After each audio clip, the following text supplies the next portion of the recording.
Praise the lord. ఈరోజు దేవుని జీవవాక్యం యెషయా గ్రంథం 54వ అధ్యాయము 10వ వచనము. పర్వతమును తొలగిపోయినను మెట్టెలు తత్తరిల్లినను నా కృప నిన్ను విడిచిపోదు. Isaiah chapter 54 verse 10. For the mountains may depart and the hills be removed, but my steadfast love shall not depart from you. ఇక్కడ జలప్రవాహానికి ముందు నోవాహు ఓడలోనికి వెళ్ళిన రోజు వరకు ప్రజలందరూ దేవుని ఎరుగక చెడుతనంలోనూ చెడ్డ ఆలోచనలతోనూ ఉండినందున దేవుని ఉగ్రత వారిపై వచ్చి ఒక్క నోవాహు కుటుంబం తప్ప ప్రజలందరూ జలప్రవాహంలో కొట్టుకుని పోయిరి. అప్పుడు దేవుడు నోవాహుతో ఒక నిబంధన చేశాడు.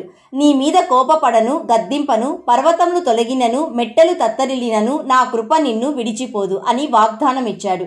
ప్రియ సహోదరి సహోదరుడా, నీ ఇంటిలోని ఆర్థిక పరిస్థితులు చూసి దేవుడు నిన్ను శిక్షిస్తున్నాడు అని అనుకుంటున్నావా? నీ జీవితంలో వచ్చే ఆందోళనలు, కలవరాలు చూసి దేవుడు నిన్ను విడిచిపెట్టాడు అని అనుకుంటున్నావా? ఉద్యోగం లేదని కలవరపడుతున్నావా? వ్యాపారంలో నష్టపోతున్నావా? ఏం జరగబోతుందో అని భయపడుతున్నావా?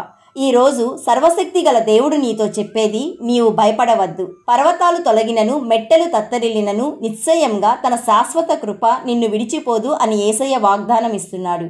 My dear friend, God's love is unconditional and God is our refuge and strength, a very present help in trouble.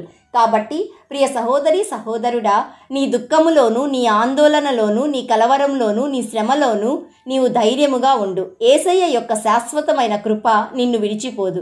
ఈ వాగ్దానం నీ జీవితంలో నెరవేరాలని మేము ప్రార్థిస్తున్నాము. యేసయ్య, ఈరోజు మాకిచ్చిన జీవవాక్యమును బట్టి నిన్ను స్తుతిస్తున్నాము. తండ్రి, నిస్సహాయ స్థితిలోను పాపంలోనూ ఉన్న మమ్ముల్ని నీ శాశ్వతమైన కృపచేత రక్షించావు.